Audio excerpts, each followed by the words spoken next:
महाबली योद्धा है हनुमान, और भ्राता लक्ष्मण भी अत्यंत उग्र महायोद्धा हैं। यदि इन दोनों के बीच में युद्ध हो तो सर्वत्र सर्वनाश होगा।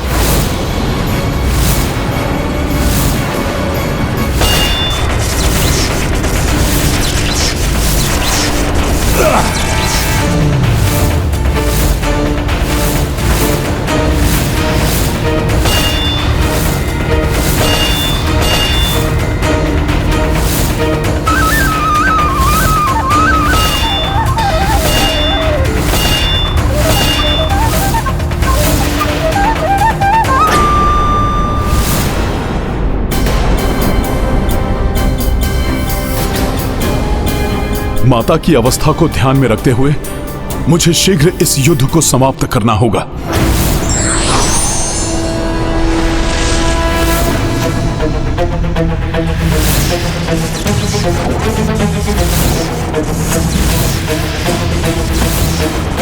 मेरे दिव्य बाण किसी को भेदे बिना नहीं थमेंगे हनुमान जी। फिर वो आपका वज्र के समान शरीर हो या अन्य कोई लक्ष्य। मुझे ये ज्ञात कराने के लिए आपका धन्यवाद भ्राता लक्ष्मण।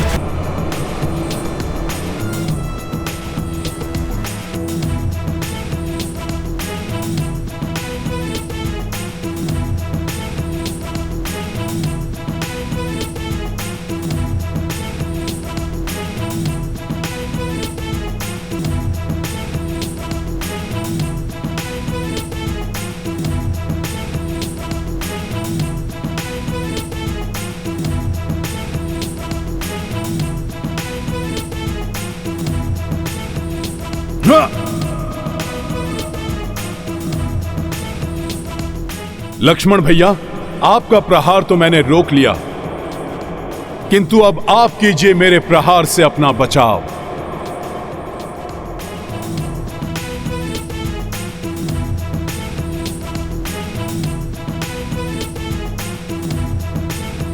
स्वामी, कैसा अनर्थकारी युद्ध है ये, जिसमें दोनों योद्धा श्री राम के लिए ही युद्धरत हैं। एक उनके वचन की रक्षा कर रहा है तो दूसरा उनके मन की। देवी, ऐसा धर्म युद्ध जब भी होता है तो धर्म को निजी संबंधों के उच्च स्थान पर रखकर भक्ति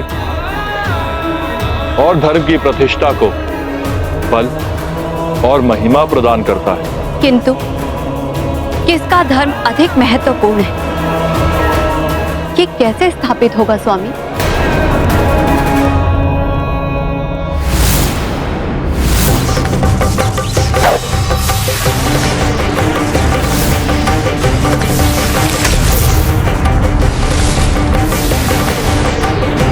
जय श्री राम।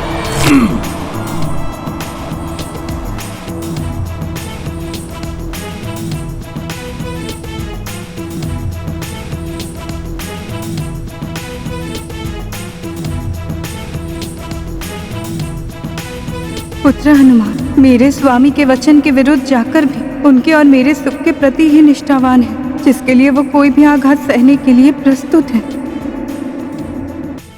भैया, प्रतीत होता है कि यह भूकंपन तभी रुकेगा जब उन दोनों का युद्ध थमेगा। कोई ना कोई उपाय तो अवश्य होगा इस विध्वंसक महायुद्ध को रोकने का। एक उपाय है,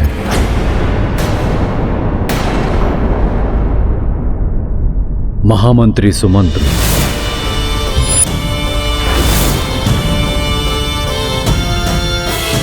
जिनके परामर्श से आपका और आपके भ्राताओं का जन्म संभव हुआ। राजा रोमपा द्वारा अपनी पुत्री शांता के दान से श्रृंगी ऋषि को पुत्र कामेष्ठी व्रत के लिए तैयार करने का सुझाव इन्होंने ही दिया था। हनुमान के पिता महाराज केसरी जी के घनिष्ठ मित्र हैं सुमंत्र, इसलिए हनुमान इनकी बात कभी नहीं टालेगा। मैंने महामंत्री सुमंत्र को यहां बुला लिया है।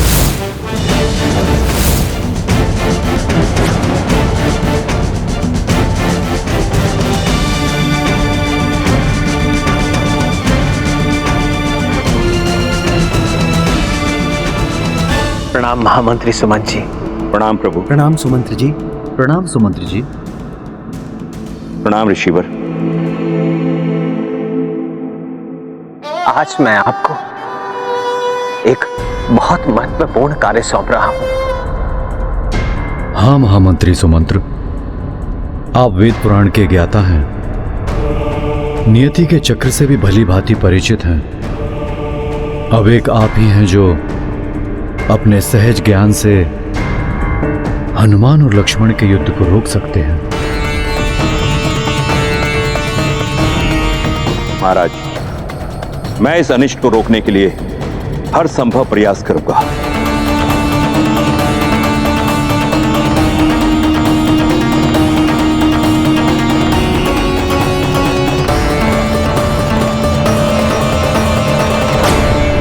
माता की इस अवस्था में मुझे उन्हें अयोध्या ले जाने में अधिक विलंब नहीं करना चाहिए।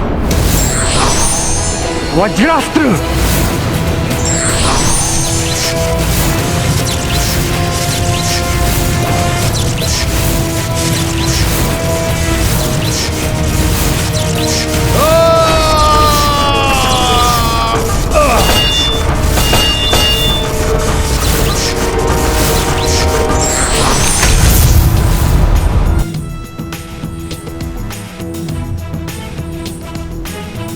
आज तक महाबली हनुमान के जिस बाहुबल के बारे में सुना था, आज मैं स्वयं उसका सामना करूंगा। ये मेरा सौभाग्य है या कोई दुर्भाग्य, ये तो मुझे ज्ञात नहीं, किंतु आज मुझे भी एक रघुवंशी योद्धा के बल से जूझने का अवसर प्राप्त हो रहा है।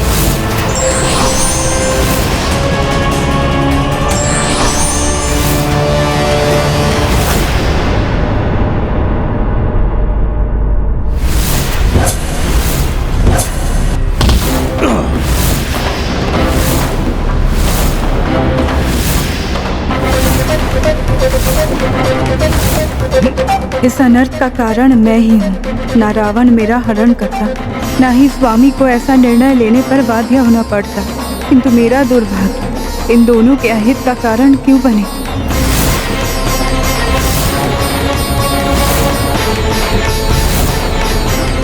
मैं जब तक यहाँ रहूंगी, इन दोनों का युद्ध समाप्त नहीं होगा। इस युद्ध को रोकने के लिए मुझे ही यहाँ से दूर जाना होगा। रावण द्वारा उनका हरण करने में एवं धोबी द्वारा उन पर आक्षेप लगाने में तो देवी सीता का कोई दोष नहीं है स्वामी। फिर वो ये आरोप अपने ऊपर क्यों ले रही हैं? देवी, पाप, लोभ, ईर्ष्या, अहंकार से प्रेरित दुरात्मा पाप कर्म कर आगे बढ़ जाते हैं, किंतु उनके पापों का दोष उनके द्वारा पीड़ित पर ही डाल दिया जाता है। इसलिए पापी के मिट जाने से नहीं, अपितु पाप के मिटने से ही संसार धर्म से मुक्त हो सकता है।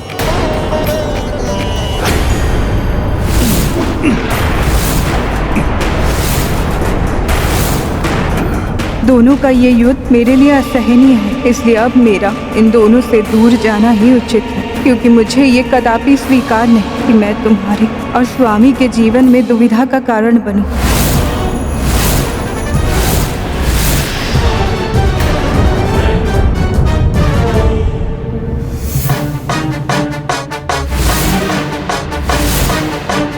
हनुमान जी, मैं भैया को दिया वचन पूर्ण करके ही रहूंगा।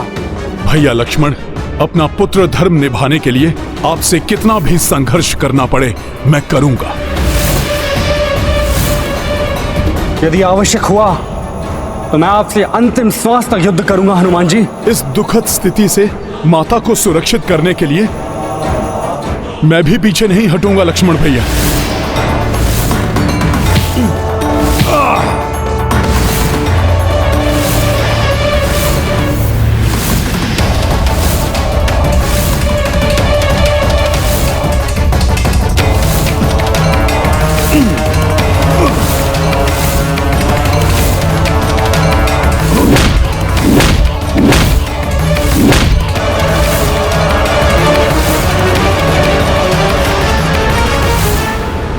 क्या हुआ हनुमान जी, आप रुक क्यों गए? युद्ध से मन भर गया क्या आपका? लक्ष्मण भैया, जब माता ही यहां पर नहीं है तो हम ये युद्ध किसके लिए कर रहे हैं?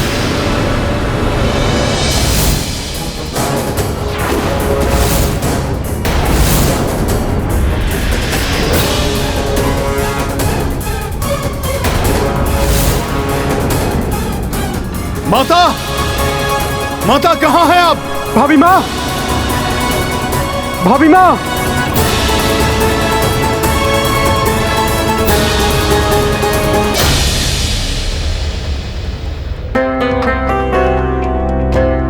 माता के आभूषण? लक्ष्मण भैया, माता यही कहीं होंगी। हमें शीघ्र ही उन्हें ढूंढना होगा। भाभी हमें बिना बताए क्यों चले गई हनुमान जी? भैया लक्ष्मण, आप भी तो बिना वास्तविक कारण बताए उन्हें यहां पर ले आए थे, किंतु व्यर्थ के इस विमर्श में समय गवाए बिना हमें माता को ढूंढना चाहिए।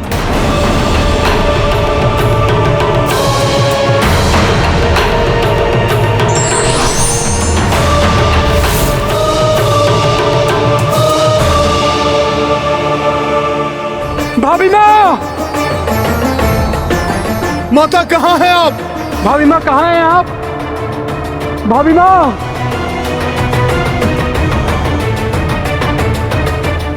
भाभी माँ, भाभी माँ कहाँ हैं आप? भाभी माँ, माता, भाभी माँ, भाभी माँ कहाँ हैं आप? माता आप कहां हैं?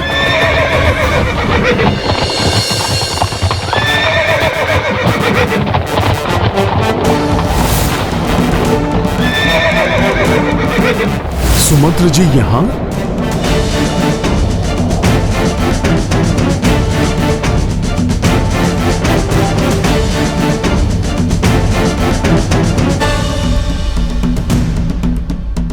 प्रणाम सुमंत्र जी।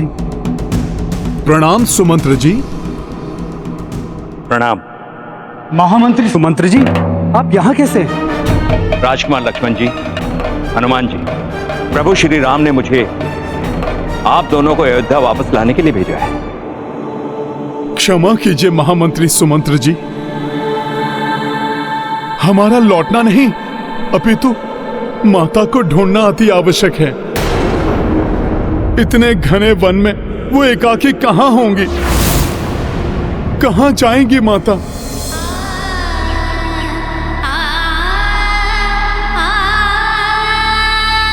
इस प्रसन्नता के अवसर पर मैं तो प्रभु से चकित कर देने वाले उपहार की अपेक्षा कर रही थी, किंतु मेरी नियति को तो कुछ और ही स्वीकार था। माँ बनूंगी ये सोचकर प्रसन्न हूँ या पति से बिछड़ने का शोक मना। ऐसे दुख ने घेरा है माता को कि वो एकाकी रुदन करती रहेंगी। सुमंत्र जी, मैं उन्हें पुनः वैसे ही नहीं देखना चाहता जैसे मैंने प्रथम बार लंका में उनके दर्शन किए थे, प्रभु के विरह में अश्रु बहाते हुए।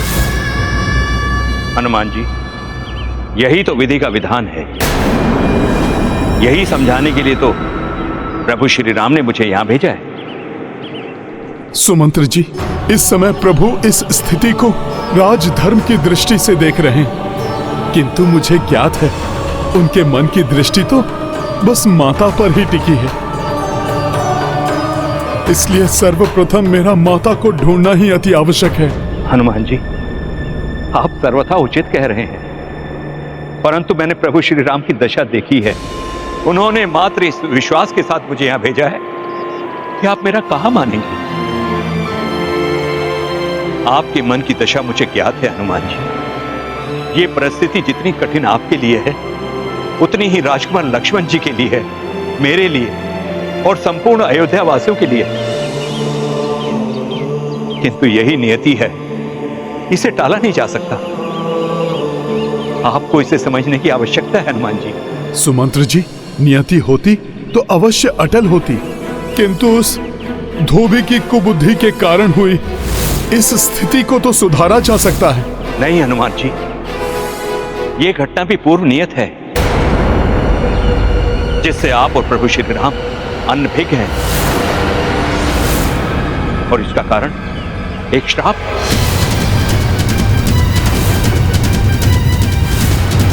श्राप? किसका शाप और कैसा शाप? वो श्राप जो देव ऋषि नारद ने श्री हरि को दिया था। देवर्षि तो श्री हरि के अर्थात प्रभु श्री राम के भक्त हैं। भला वो ऐसा शाप कैसे दे सकते हैं जिससे प्रभु और माता सीता एक दूसरे से बिछड़ने पर विवश हो जाएं? मैं बताता हूं हनुमान जी। एक बार देवऋषि नारद को इस बात का अहंकार हो गया कि वो मोह माया के बंधनों से ऊपर उठ चुके हैं। जहां जाते थे बस इसी बात का बखान करते थे। देवर्षि, मोतियों की ये माला भेंट स्वरूप स्वीकार कीजिए। नारायण नारायण। देवराज, मोह माया का नारद के जीवन में कोई स्थान नहीं। अपना हार उसे दीजिए जिसे धन धान्य का लोभ हो।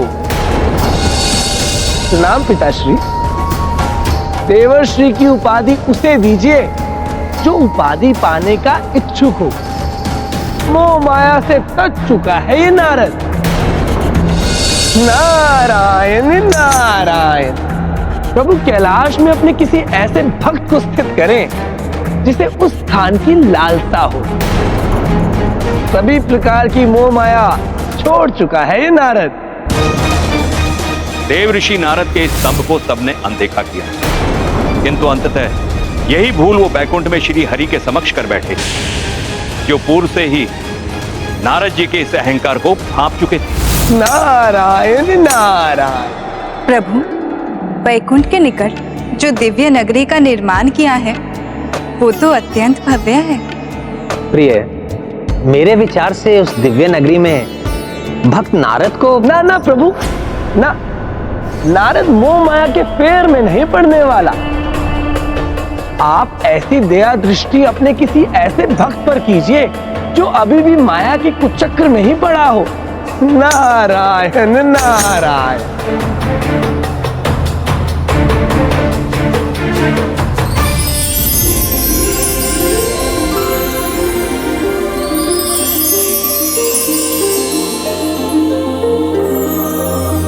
देवर्षि नारद, मैं आपके इस मोह माया रहित विचार से अत्यंत प्रभावित हूं, किंतु वैकुंठ से जाते समय उस नवीन दिव्य माया नगरी को देख उसके आकर्षण में मत पड़ जाइएगा।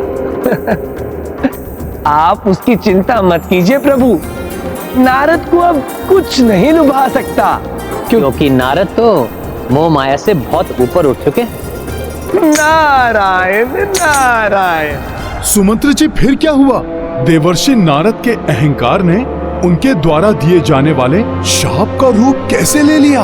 बैकुंठ से जाते समय देव ऋषि नारद के साथ जो कुछ भी हुआ ये उसी का परिणाम है। देव ऋषि नारद को इस बात का विश्वास था कि नवीन नगरी पर उनकी दृष्टि भी नहीं पड़ेगी, किंतु वो तो उसी में प्रविष्ट कर गए।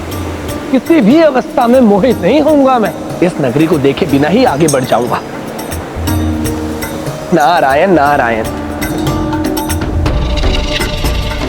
इस नगरी की सुंदरता नहीं लुभा सकती मुझे। वैकुंठ से जाते समय उस नवीन दिव्य माया नगरी को देख उसके आकर्षण में मत पड़ जाइएगा। यदि एक दृष्टि इस नगरी पर पड़ भी गई तो मैं इससे मोहित थोड़ी ना हो जाऊंगा। मोह माया से तो कितना ऊपर हूं मैं।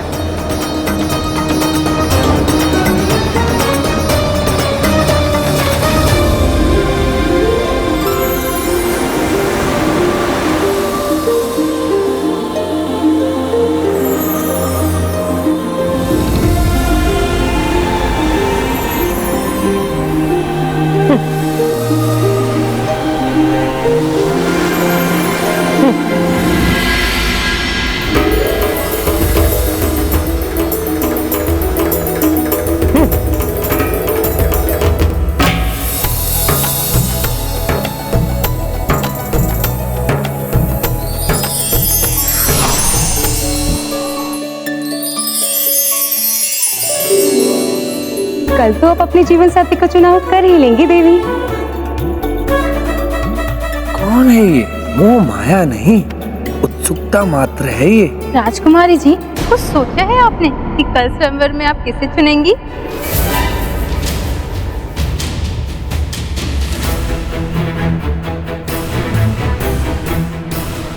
राजा को चुनेंगी या किसी योद्धा को? किसी देवता को चुनेंगी या किसी ऋषि को?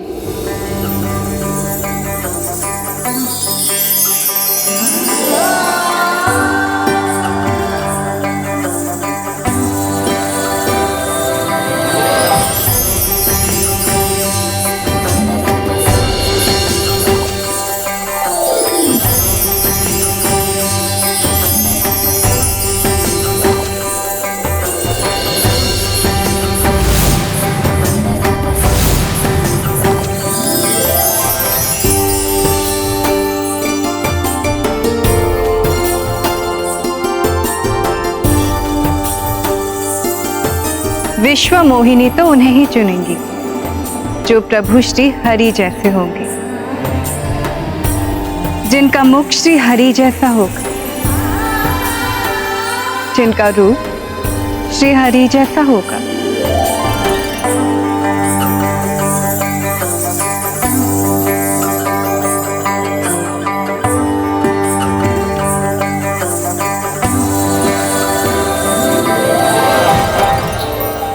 अपने आप को मोह माया से ऊपर समझने वाले देव ऋषि नारद दिव्य नगरी की राजकुमारी विश्व मोहिनी के मोह पास में फंसी गए। फिर क्या हुआ? सुंदर राजकुमारी के मोह में आए हुए नारद जी ने राजकुमारी विश्व मोहिनी से विवाह रचाने के विचार से उसके स्वयंवर में जाने का निर्णय ले ही लिया। उस समय उनको राजकुमारी के शब्द स्मरण हुए जिसमें उन्होंने कहा था कि वो उसी को वर चुनेंगी जो श्री हरि के जैसा होगा। तो उसी पल नारद जी श्री हरि के पास लौट गए। विश्व मोहिनी तो उन्हें ही चुनेंगी जो प्रभु श्री हरि जैसे होंगे, जिनका मुख श्री हरि जैसा होगा। हरिमुख, हरिमुख, हरिमुख। आप कहाँ खोए हुए हैं देवर्षि नारद? प्रणाम प्रभु। हे प्रभु विष्णु, हे प्रभु नारायण, हे श्री हरि, मुझ पर कृपा करें प्रभु, मुझे हरि मुख प्रदान करें। मैं विश्व मोहिनी से विवाह करने का इच्छुक हूं प्रभु। तथास्तु। अब जब आप स्वयंवर में पहुंचेंगे तो आपको हरिमुख प्राप्त हो जाएगा। सत्य प्रभु। नारायण नारायण। जब प्रभु श्री हरि ने उन्हें हरिमुख देने का वरदान दे ही दिया तो फिर नारद जी ने उन्हें शाप क्यों दिया? क्योंकि प्रभु के वरदान के पीछे एक प्रयोजन था नारद जी को सीख देने का।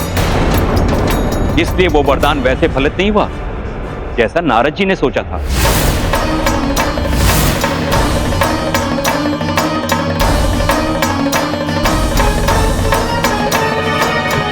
ये कौन सा स्वांग रचा है इन्होंने? हमसे तो भिन्न लग रहे हैं ये।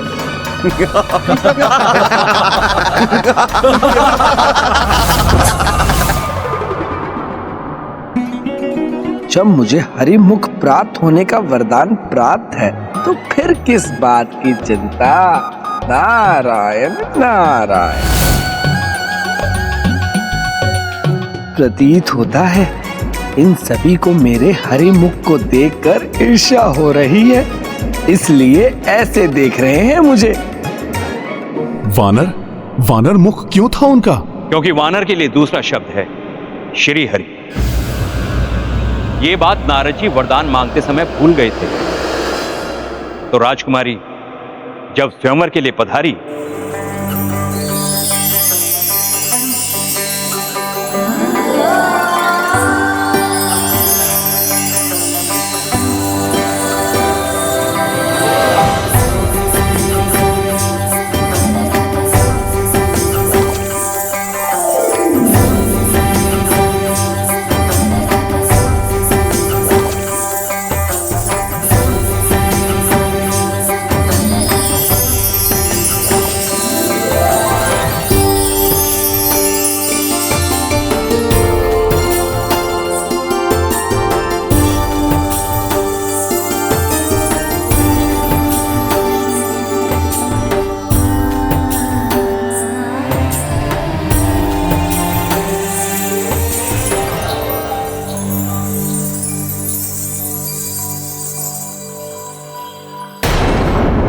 कदाचित राजकुमारी की दृष्टि उचित प्रकार से मुझ पर नहीं पड़ी।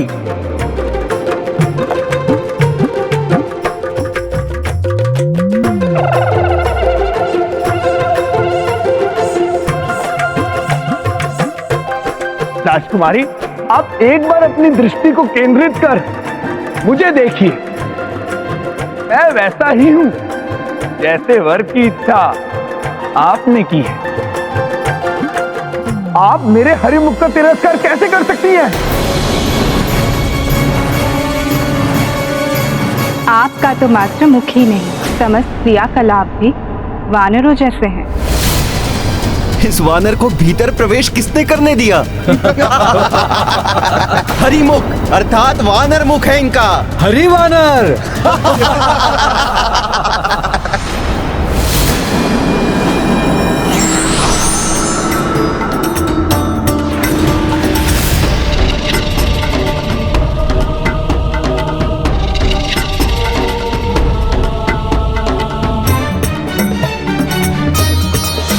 प्रभु श्री हरि की, प्रभु श्री हरि की, प्रभु श्री हरि की, प्रभु श्री हरि की, प्रभु श्री हरि की, प्रभु श्री हरि की, प्रभु श्री हरि की, प्रभु श्री हरि की।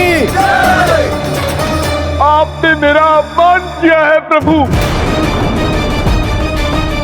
मैं आपको श्राप देता हूं। आपके नर अवतार में, आपके प्रत्येक कार्य में आपको मुझ जैसे वानर की सहायता चाहिए होगी।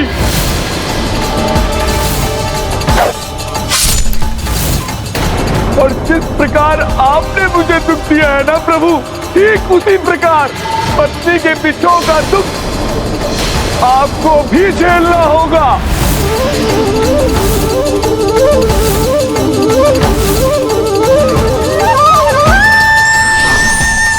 उसी श्राप के कारण आज माता सीता को प्रभु श्री राम से विलग होना पड़ रहा है। सुमंत्र जी, नियति है तो भी मैं माता को वन में एकाकी कैसे छोड़ सकता हूँ? हनुमान जी, नियति ने इस घटनाक्रम के साथ उस स्थान को भी नियत कर रखा है जहां माता सीता को शरण प्राप्त होगी। वहां अनेक ऋषि मुनियों के आश्रम हैं।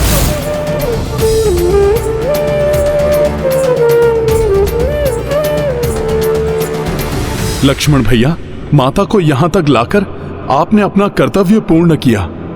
अब आप लौट जाइए और प्रभु से कहिए कि यदि मैं माता को अयोध्या नहीं ला सकता तो वो इस पुत्र को इतनी अनुमति ही दे दें कि मैं तब तक उनका ध्यान रख सकूं जब तक उनको कहीं शरण की प्राप्ति नहीं होती। प्रभु तो स्वयं यही चाहेंगे। वनवास में भी उन्होंने कभी माता को एकाकी नहीं छोड़ा था। हम दोनों भ्राताओं में से सदैव कोई ना कोई उनके साथ अवश्य रहता था, सिवाय उस दिन के जब रावण ने छल से मुझे और भैया को माता से दूर कर दिया था।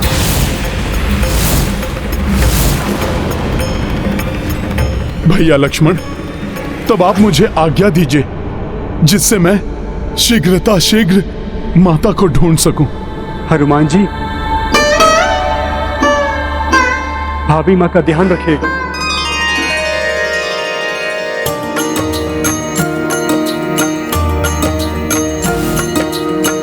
स्वयं श्यामा रूपा शक्ति,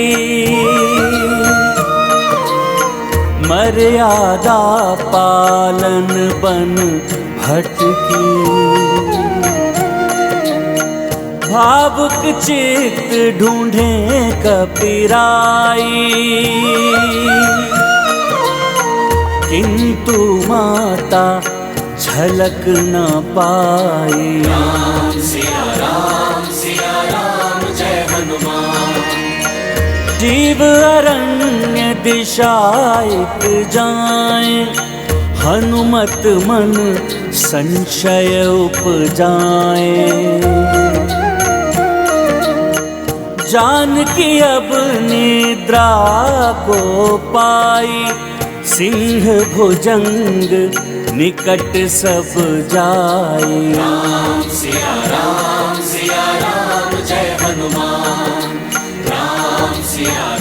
माता आप कहाँ हैं?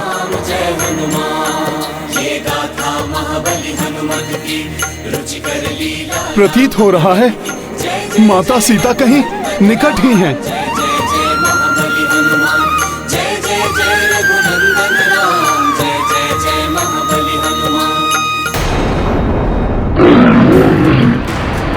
माता,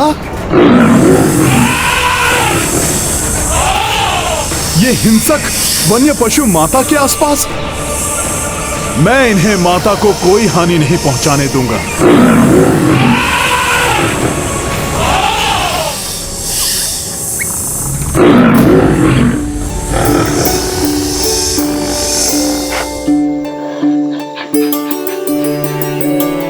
किंतु ये सब तो माता को कोई हानि पहुंचा ही नहीं रहे हैं।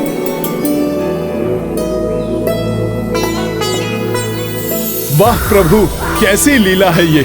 अवश्य ही माता के सदाचरण एवं नारी धर्म के तेज का प्रभाव है ये, जो हिंसक पशु भी हिंसा का त्याग करके माता की सेवा में लगे हुए हैं।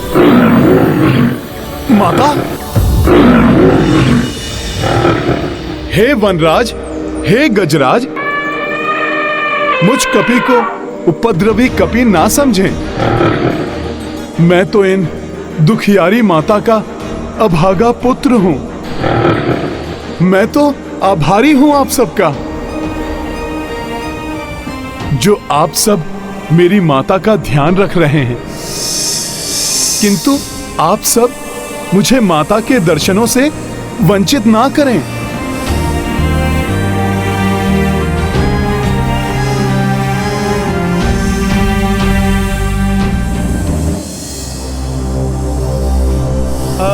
माता,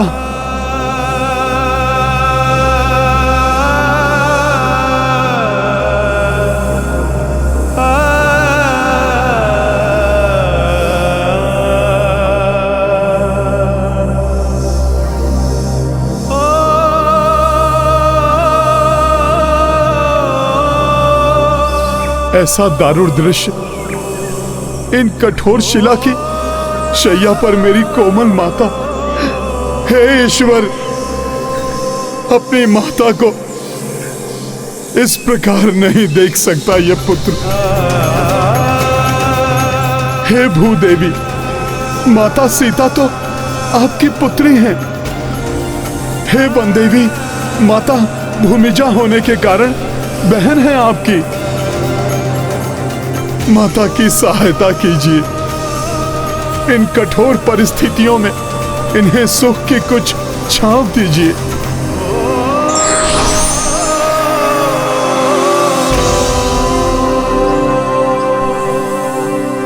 मेरी विनती स्वीकार कीजिए।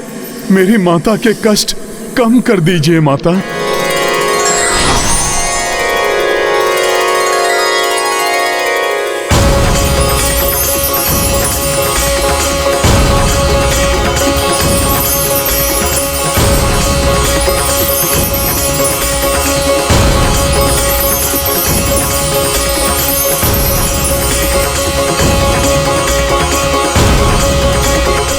भूदेवी, वन देवी, मेरी माता के कष्ट कम करने के लिए आपको बहुत बहुत धन्यवाद।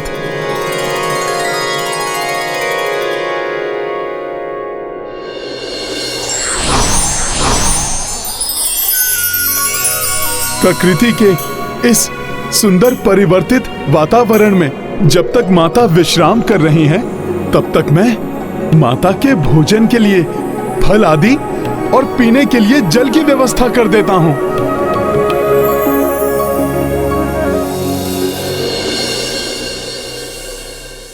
मात्र इतने जल से क्या होगा? वन में चल चलकर माता के चरण भी क्लांत हो गए होंगे। माता के चरण पखारने के लिए भी तो और जल लाना होगा।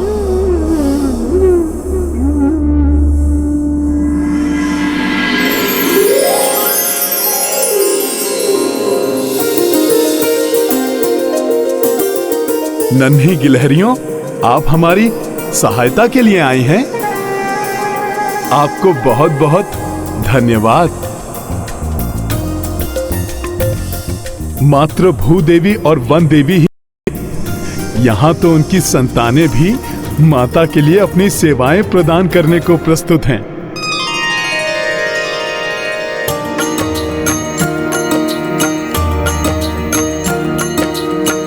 माता की सेवा के लाई तत्पर वन्य जीव कपिराई। सब हुसिया सेवा महव्यस्ता मिलजुल के करी भोजन व्यवस्था। राम सिया राम जय हनुमान। अभी परंतु कपि चित्त पीड़ित राम कंज नयन जल पूरित। राम सिया चल को भिगाए कपि दृग नीरमा चरना गिराए। राम सिया राम जय हनुमान। राम सिया राम जय हनुमान। ये गाथा महाबली हनुमत की रुचिकर लीला राम भगत की। जय जय जय रघुनंदन राम। जय जय जय महाबली हनुमान। जय जय जय रघुनंदन राम। जय जय जय महाबली हनुमान। पुत्र हनुमान, तुम यहाँ? इस समय तो तुम्हारी आवश्यकता मुझसे अधिक रघुनंदन को है। मैं उनकी हृदय की व्यथा को जानती हूँ। मैं तो यहाँ प्रकृति के अंक में सुख से विश्राम कर रही थी। मेरे रघुनंदन तो हर क्षण मेरे विरह की अग्नि में तप रहे होंगे। तुम्हें तो उनके समीप होना चाहिए था पुत्र। क्षमा करें माता, प्रभु तो अपने भ्राताओं, अपनी माताओं के निकट है, किंतु आपका ये पुत्र अपनी माता को वन में एकाकी छोड़कर कैसे जा सकता है? माता, ये जो कुछ भी हुआ है अनुचित है। ये दुखी मत हो पुत्र।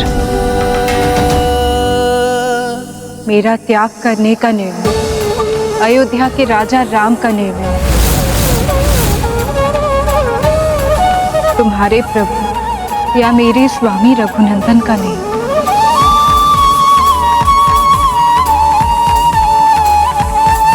इस सत्य के बारे में तो तुम भी जानते हो पुत्र।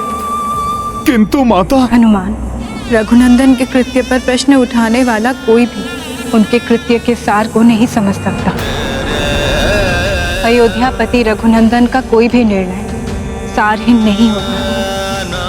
प्रजा के कल्याण के लिए जो अपने जीवन के सबसे प्रिय का त्याग कर दे, उनकी मर्यादा पर कोई कैसे प्रश्न उठा सकता है?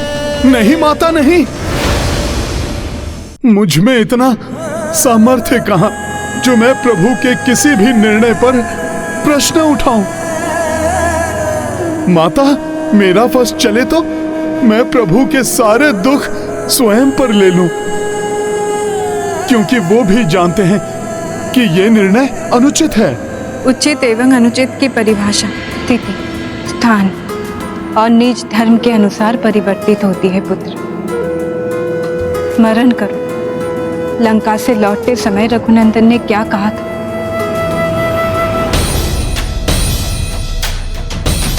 अयोध्या के राजा राम ने जो किया उचित ही किया। प्रजा के मन में उपजे संदेह का शमन ना करने वाला राजा अविश्वास को जन्म देता है, और वही अविश्वास प्रजा के मन में धीरे धीरे विद्रोह का रूप लेता है। माता, स्वर्ण के समान शुद्ध एवं गंगा के समान निर्मल है आपका हृदय। पतिदेव के द्वारा त्याग किए जाने के पश्चात भी आपके मन में उनके प्रति तनिक भी द्वेष या रोष नहीं है। पुत्र हनुमान, ये तो तुम भी जानते हो, जिसके हृदय में स्वयं श्री राम, उसके हृदय में कोई द्वेष या रोष नहीं हो सकता।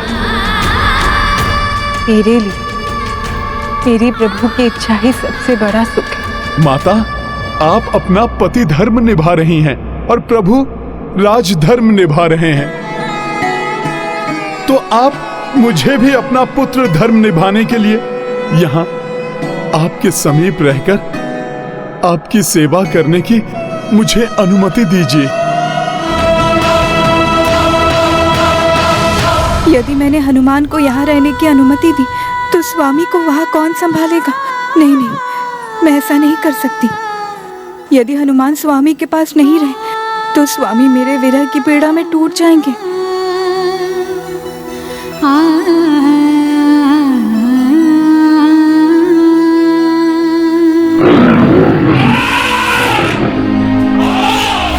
दो कलियां अर्थात माता की कुक्षी में दो नन्हे पुष्प खिलने वाले हैं।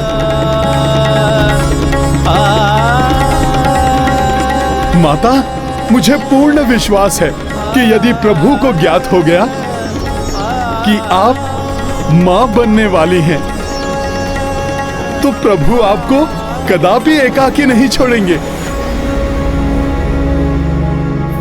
हनुमान ने कैसे जान लिया कि मुझे मां बनने का सौभाग्य मिला है?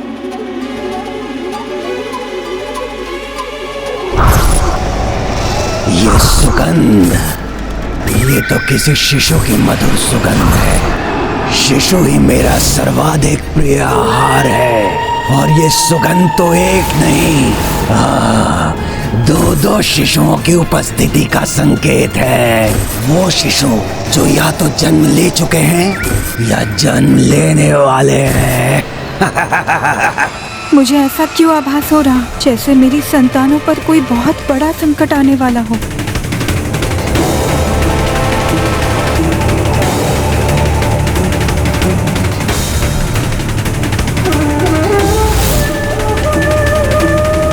भाग्य तो ईश्वर द्वारा लिखा जाता है, किंतु उसे प्राप्त करने के लिए धर्म का अनुसरण और पुरुषार्थ करके ही सफलता प्राप्त की जा सकती है।